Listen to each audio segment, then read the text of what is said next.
Good morning. Morning, Gard. Today is Thursday, August 15th.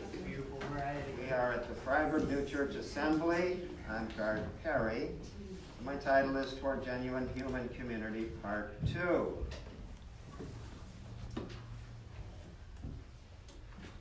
So, this morning I have a puzzle and a problem for you. The solution to the puzzle happens to also solve the problem, which I think is handy given our limited time. There is a section on empathy that happens also to be a clue to solving both the puzzle and the problem, and is based, that is, this section on empathy, on my knowledge and experience over many years of attempting to understand what is empathy and how important is it anyway. And I was given encouragement by the excellent talk that was given on that subject by the Reverend E. Kent Rogers earlier this week, a portion of which I'll reference. And I hope that you will see how solving the problem and solving the puzzle with empathy as a clue will move us toward more genuine human community. So let's start with the puzzle.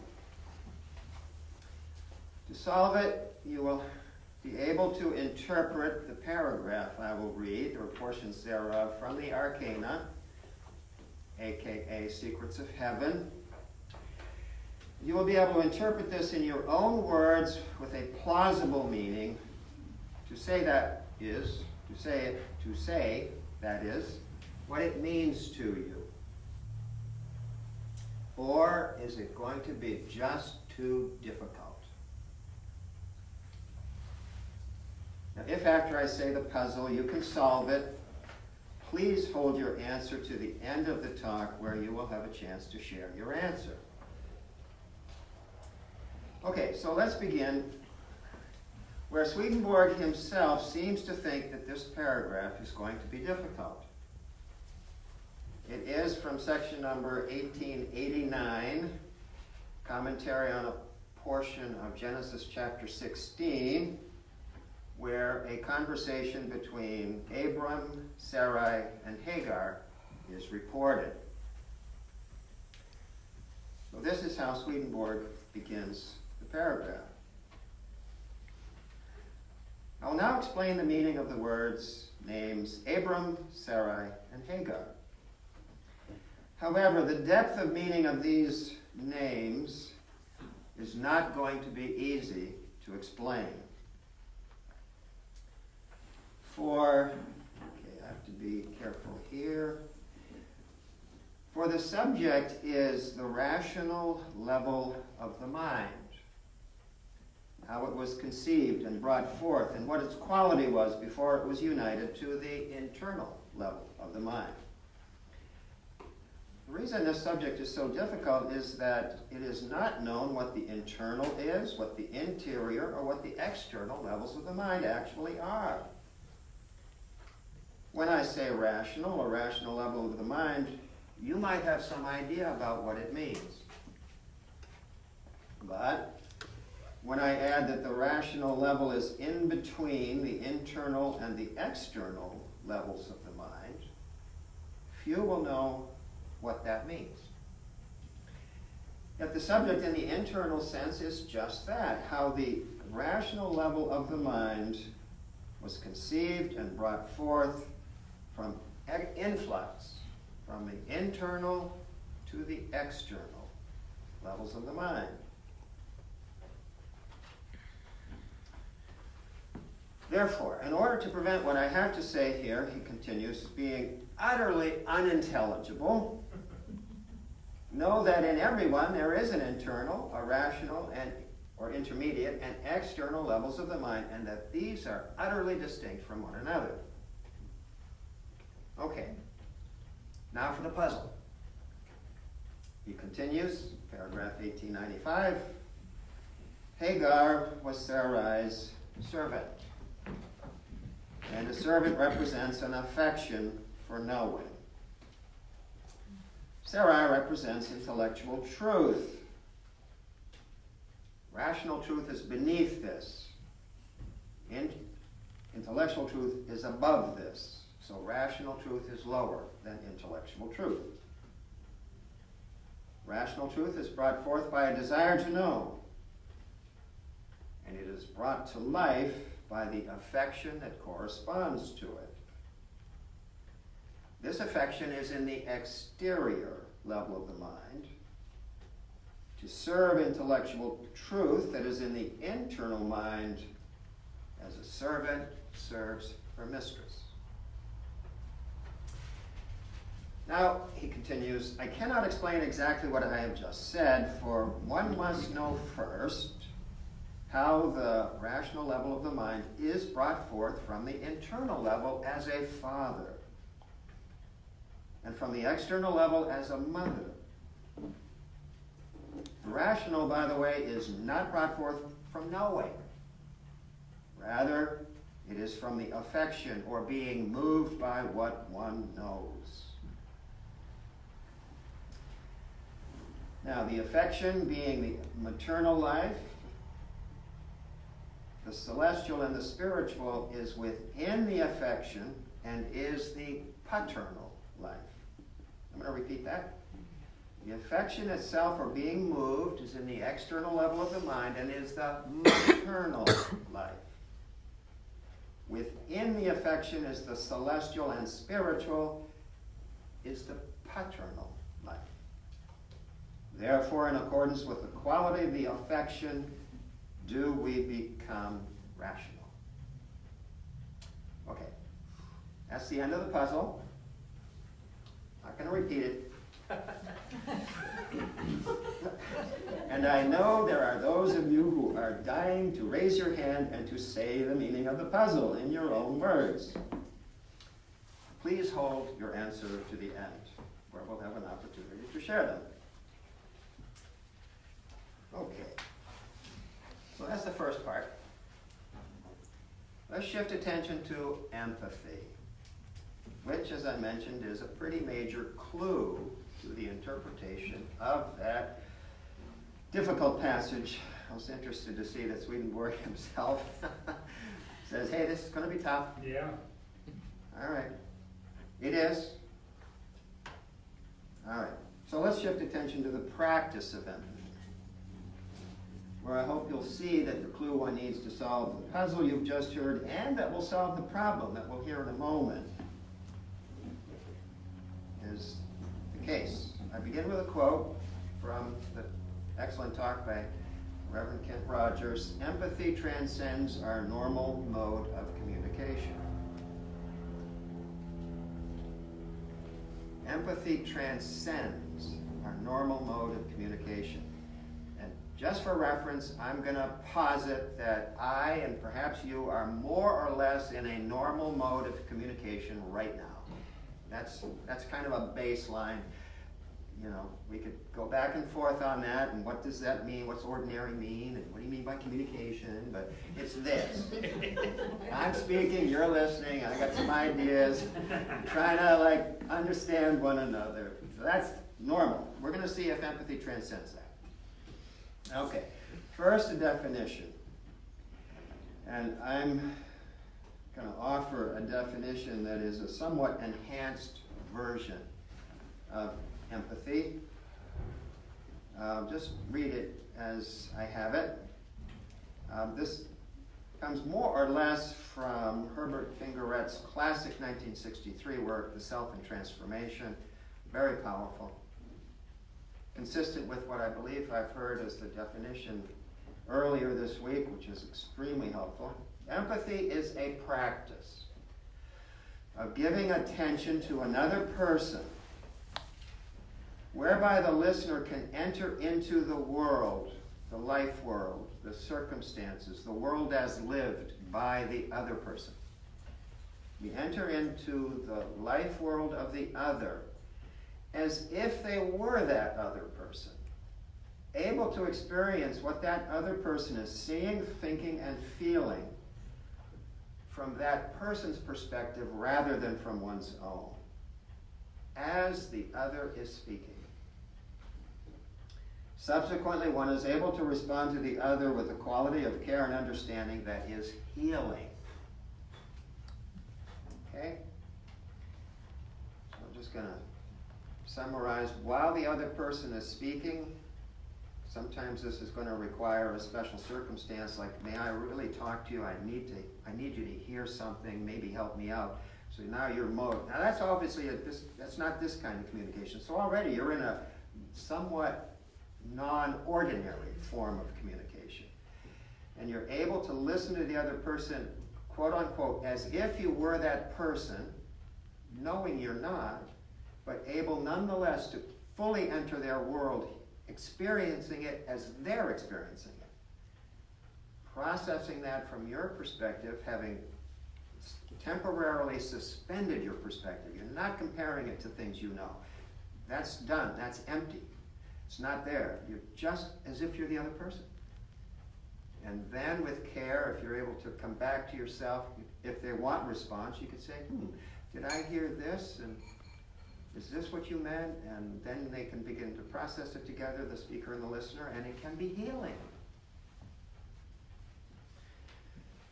Okay, this is a slightly enhanced form of the definition of empathy, and it's called therapeutic understanding in Fingeret's book. Therapeutic understanding. Because as just noted, it can be healing.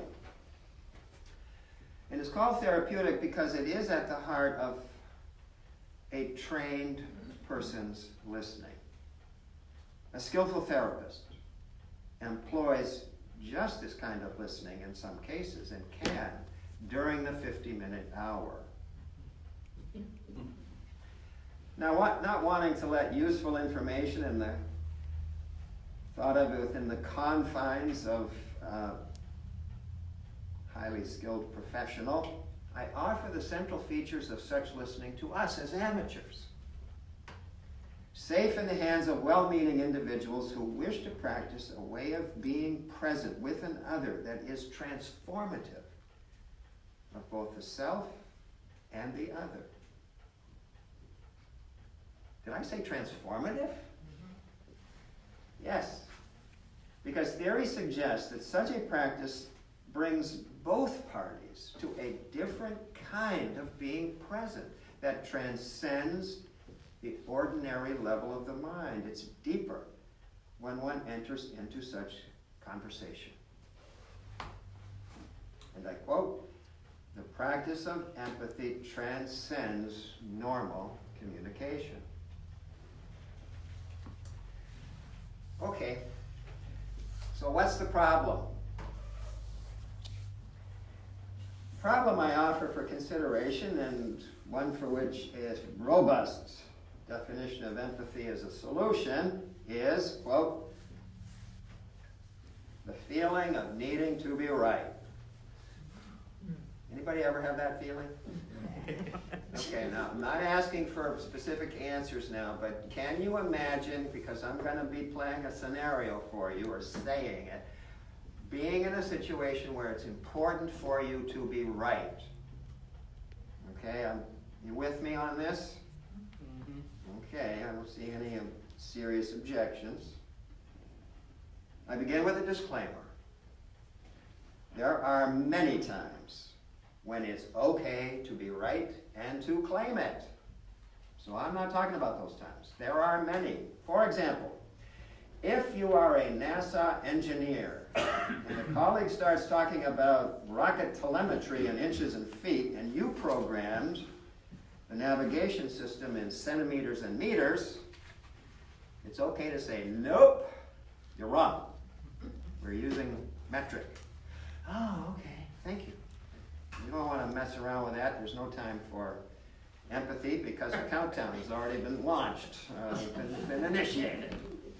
Now, I'm not going to go through all the other scenarios. Parents, of course, have to be firm, and we're not going to, Sometimes a 2-year-old is kind of a little rough to empathize, but I'm sure good parents, and I've seen plenty of good parenting here, is absolutely wonderful, are kind of automatically empathizing. It's with them, and they're able to say something very skillful, like, nope, you can't do that, and neither can Dad. You can't do that, neither can I. Wow, really? Okay. That makes it all good. All right, so let's get to the problem here. Finding a time and place to practice transforming empathic listening is a matter of discernment. For the moment, there is only time to present one scenario with which few in the room will have literal experience. However, practice empathic listening to see if you can imagine being in the following scene. Okay. The scene is a case management meeting at a school to assess progress of a student's individual education program or plan called an IEP. And you're sitting in a room with professionals, and you're a professional. You're the school psychologist. It's agreed that everyone in the room is of goodwill and is sincere. There's no question about that. However, there is a persistent disagreement as to method. That disagreement is primarily between you and the school social worker, who seems to have it in for you and has been digging in their heels deeper and deeper, becoming more and more insistent on their way. Tension has been rising over the past number of weeks in this weekly meeting, and you have been equally insistent on your way. This week, the social worker begins the meeting on this subject and says, quote, well, I'm not a psychologist, suggesting that I'm not a know-it-all, and worse. But I believe that the course of action, as I've outlined it, ought to be followed. You, the psychologist, do not believe that because you see a better course of action which you believe is right, and you might be. What to do? Say, I disagree totally, and here's why, which you have tried to do with the same oppositional result and the same unproductive increase in tension. Or attempt empathic listening and say to the school psychologist, excuse me, you're the psychologist, say to the school social worker, actually, let's see. May I say back to you what I've just heard you say? Realizing as you say that, because you had planned to do it, that you, for the first time, have heard elements of the social worker's plan that you hadn't heard before. Why? Because you had been thinking of what you were going to say while the social worker was still talking. Now, you have a complete, rather slightly, but certainly more open, you've heard something that you'd never heard before because you were listening. And realize that you are now curious if you can say back what the social worker has actually just said. You're genuinely curious about that. The social worker is now surprised. He or she has sit back in her chair, face is relaxed, and she does not know what's going on. But she certainly is not digging in her heels, and she's not defensive. And as you begin to speak to the group and the social worker, you're amazed at how your mind is opening to the possibility that this can work, even though it may actually not be as good as the plan you had. But it's in a completely different context. You now know something you didn't know before, and the social worker is elated. For the first time, that person doesn't have to repeat what they've been saying for a couple of weeks because they thought they weren't being heard, so they say the same thing only louder. Now they're listening to your psychologist's report of what the social worker has just said. The room gets silent. There's a moment of true understanding. And since everyone is of goodwill and time changes things change over time, it's okay to accept a maybe slightly inferior treatment plan as method. The will is there. It'll get there. But more importantly, the potential of these people to help this child has deepened and increased immeasurably. It's a new ethic. And in that moment, empathy has transcended normal communication. Okay, so that's the problem. Now, as for that puzzle, the puzzle can be solved by substituting the word empathy for rational. And here's why. And then I'd like just to go through a moment of slightly unordinary communication, but I hope apt within the present setting. So how is it that the word rational can allow a substitution? Empathy. Well, there are problems with the word rational. And one of them is that our use of the word rational, which by the way can be used in certain contexts within, I just say Swedenborg's New Church teaching, but certainly within Swedenborg's use of the word, it can mean logical, understanding cause and effect, knowing the definition of words and interpreting meaning, being able to listen with understanding, knowing what the literal sense of the word is and being able to know there's an internal sense, being able to learn, vocabulary.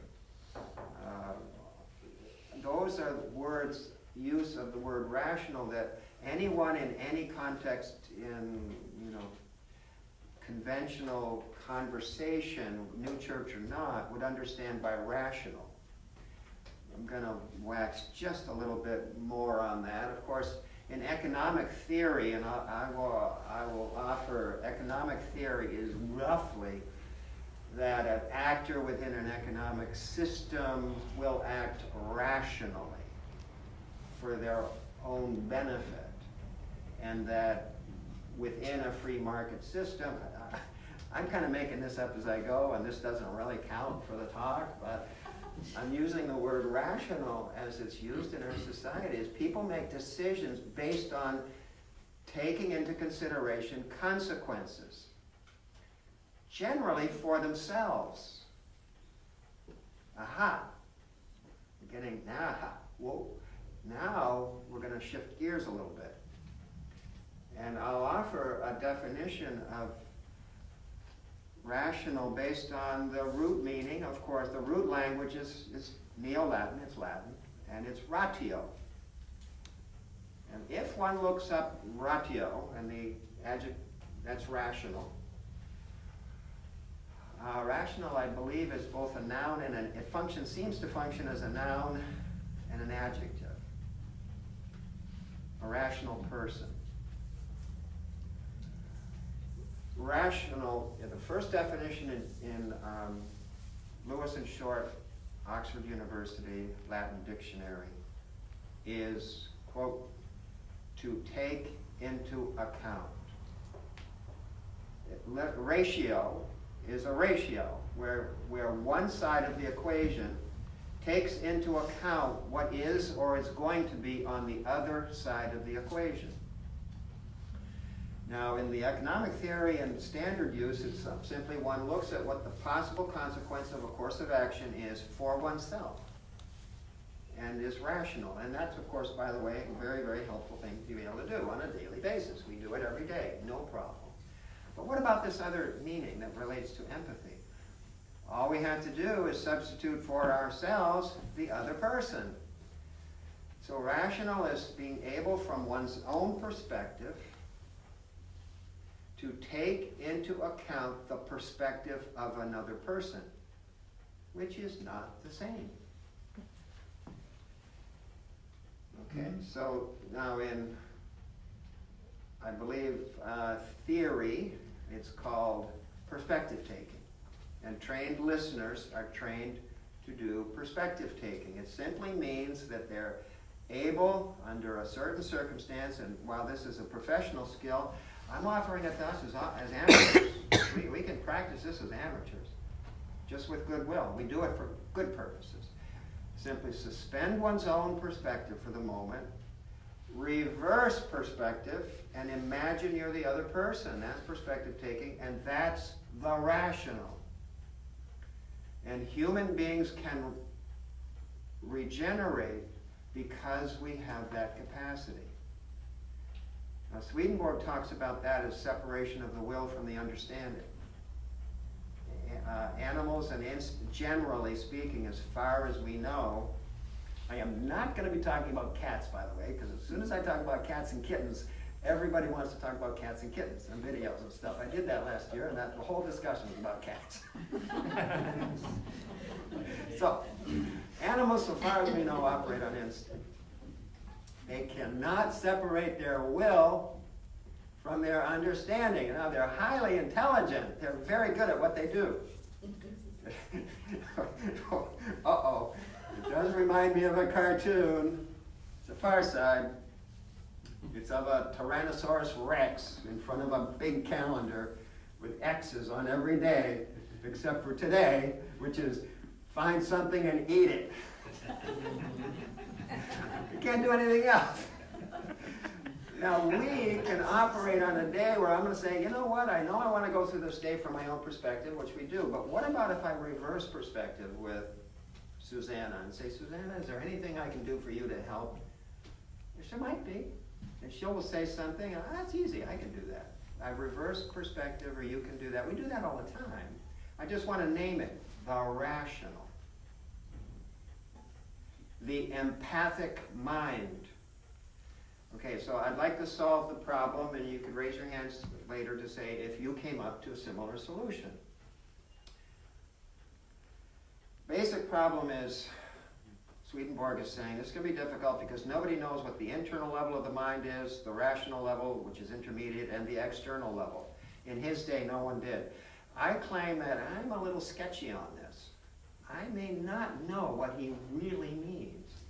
Conceptually, I'm okay. I would get okay on a multiple choice test. But what is it really? That's my question. So, substituting empathic level, what we find is that the external level of the mind is, in the present instance, what you see and hear from your position. You're in a chair, you're seeing back here.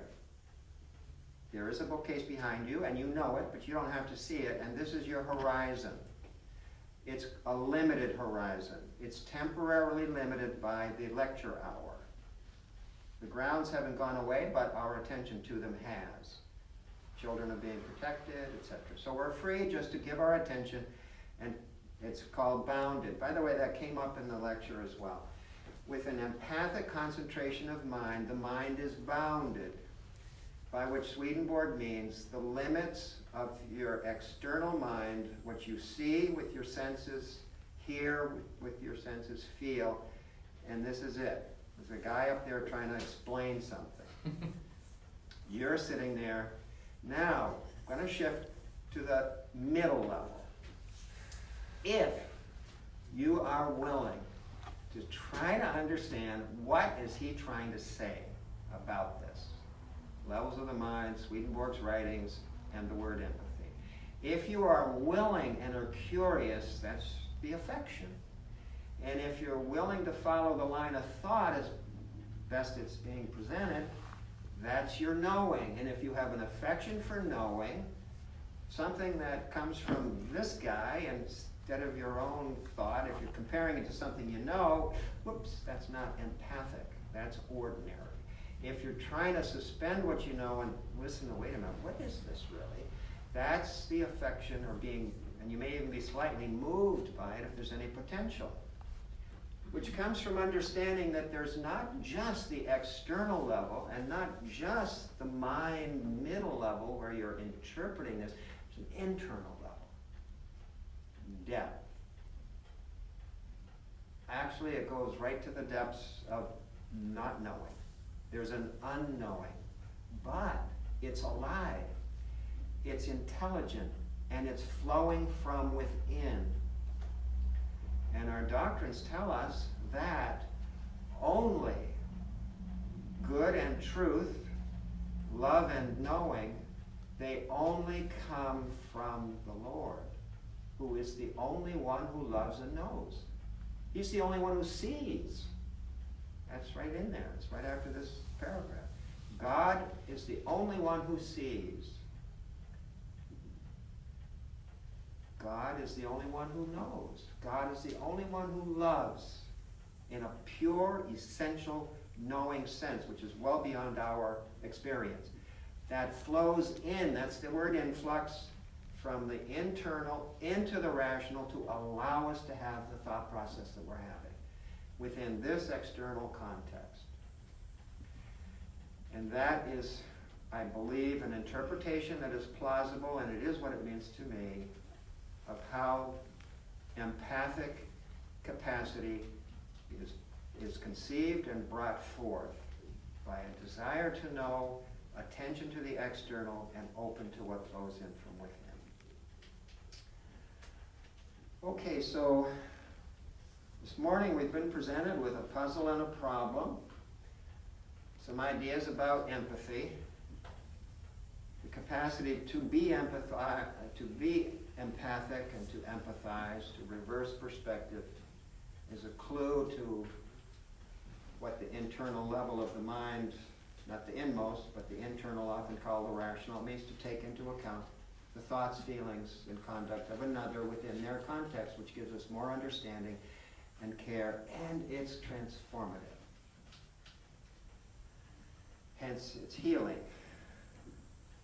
The one step that remains is, how does this lead to more genuine human community? I think that's a good question to leave open for the group to contemplate. So with that, I thank you, and I'll begin I'll take my comments and questions from the floor.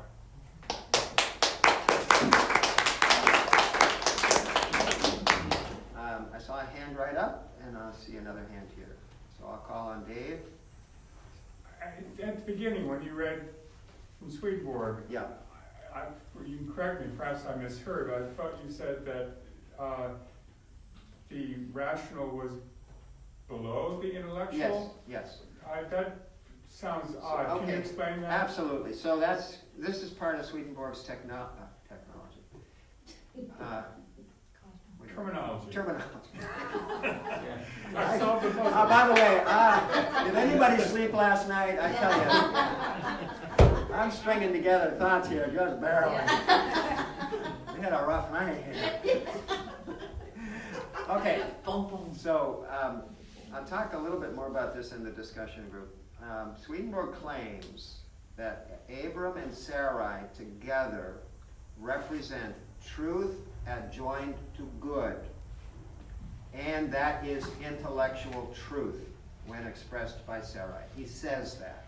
Intellectual truth is that deeper form of knowing of which we would be unconscious because it is internal, it's the inmost. Now, practice, etc., a person could become more receptive to that, but in terms of our ordinary communication now, which is this, it would be unconscious, but that's the source of knowing. The truth adjoined to good is the equivalent of the marriage of what's good and true. At the highest level, Abram and Sarai. That's the very beginning of the story, inmost. Now, And he then says that's intellectual truth, and it's of the internal level. That's the answer to the problem, at least the question. And the rational, which comes forth, by the way, from Hagar, because Sarai was barren, and whenever that happens, they have to come up with a solution in the narrative, and Hagar is an Egyptian, and she represents the love of knowing. And since, and it's in the external. It's the affection. It's being moved by knowing. That's something that we experience here, and why we have human bodies, by the way. That's only one answer to that question. Is because we can feel happiness, feeling joy, it's a feeling. So that's hopefully that at least. Well, no, I didn't put I should put that better. Okay. My objection, I guess, is to the word intellectual. Most people today would think of that as the mind. I know, and that's perhaps we could, as Hugh was saying in his talk, perhaps a newer translation, a match modern English, might fit that word. I'm using Standard Edition. I didn't go to the New Century, and by the way, the Latin is intellectuale, mens intellectuale. So that's why. And often when they do it directly from the Latin that's English, kind it of doesn't work well. transliteration. So you're right, it is deeper. So I had. Then Dean. Yeah, I just wanted to comment, or there's frustration in wanting to be empathic or wanting to listen, but that, how do you get to that point where it's not just about, I'll receive you. It's like you feel like you want to help, but you don't know how to approach that, where that person would be open enough. So, can you come to the discussion? I can do that later. No, that's a good one. Actually, I would defer to the wonderful talk that Kent Rogers was able to present, where he addressed just that question. Okay. Sometimes we Maybe can't, I'll go by back. the way. Okay. And it's better not to try. Okay. Those are very difficult. Okay. Other times we can take a chance on, maybe I'll goof up, or I don't really want to understand. It's scary. It's scary. Yeah. It's scary. There's things that happen. And we heard a really good explanation for that. So it's a great question. Okay. And that's a matter of discernment. You can trust yourself a little bit. Take a baby step. Mm-hmm. Okay. Dean and Susanna. Did I see Kent? Kent and then Susanna. Yeah, that ratio thing was pretty cool, because it ties what you were saying on the first day about democracy to, trying to find some compromise that fits all these different people. It's a cool way of looking at it. And it's not religious, it's just intellectual. But if you can use your empathy, which we're sorely lacking in, but I like that ratio thing. Solve for X. Solve for X. The speaker has prerogative just to say something very briefly. I am so reminded of the great statesman who's still with us, among many, is George Mitchell. George Mitchell. George Mitchell was the Secretary of State. No, he may have been. Of course, he negotiated the peace between Northern Ireland and the Republic of Ireland. But he was the not Speaker of the House, but the Senate Majority Leader, and worked with Bob Dole across party lines, and they accomplished a lot. He was the last great able statesman, and we need to come back to that. And he was from Maine. He was from Maine. Yeah. From Maine, George Mitchell, and he spoke. I got another story about George, but Kent and then Susanna. This was one of those talks that kind of expanded so much thought that it's hard to, there's a lot of things I have to coalesce, but I'll just say that the idea of bringing this marriage of good and truth to mean something quite much on the social level, rather than, we love truth and then we learn truth and we make it ourselves. That's really profound to me, to turn what's in the discourse you read sounds extremely heady and not grounded in the day-to-day reality we have, and to show And again, I have to think through it multiple times to start to get it more deeply, but it rang true to show how this is actually talking, or at least in one way, about something very practical and doable and transformative, which really, we're talking about regeneration. And learning the truth of other people as entirely. Well, I so appreciate that. I really do. I have been working for years to try to understand this, and I will say what I've heard you say right now in terms of how I understand that. And it is this. Swedenborg uses 3 terms among many. There's many triads, but one of them is celestial, spiritual, and natural. That's throughout. So if you read those words, what do they mean? Now, there is a way of interpreting them, which is from highest to middle to lowest. And there's a way of saying something, which, by the way, is true. I am not discounting it, just like anything else. This is true. The natural is the lowest. And if you're a natural person, you want to become a spiritual person. So you want to rise up and become spiritual. So you're, quote, unquote, in loose thinking, I mean, just ordinary communication, you're, quote, unquote, no longer a natural person, you're a spiritual person. And you might read later in Swedenborg, very few people reach the level of celestial.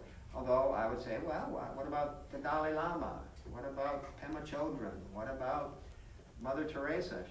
They're celestial people, kind of like. If you meet the Dalai Lama, if you're in the room with him, he's like a celestial angel, from what I've heard.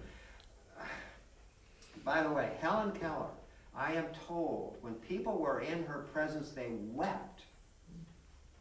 She had amazing presence. I believe Jesus had this. People wept. His celestial level was open. Okay, that's kind of ordinary. That's vertical. But now let's make that horizontal, as we did in the exercise. The natural level is the social realm. It's the interpersonal realm. It's the horizontal realm. It's you seeing me, I seeing you. That's the natural. I say the natural level is the social realm. Now, the spiritual level is being simply able to do perspective taking, where you're no longer just in your own spirit. You're able to occupy the spirit of another. They call it intersubjective and technical lingo. It's interpersonal, transpersonal. It's shared knowing. It's all these beautiful things. That's the spiritual, using the rational ability to take into account. And it's horizontal. We do it in the moment. And then the celestial is simply feeling unconditional love as a result of the experience. I love everybody. And then it goes away, and then it's lunchtime.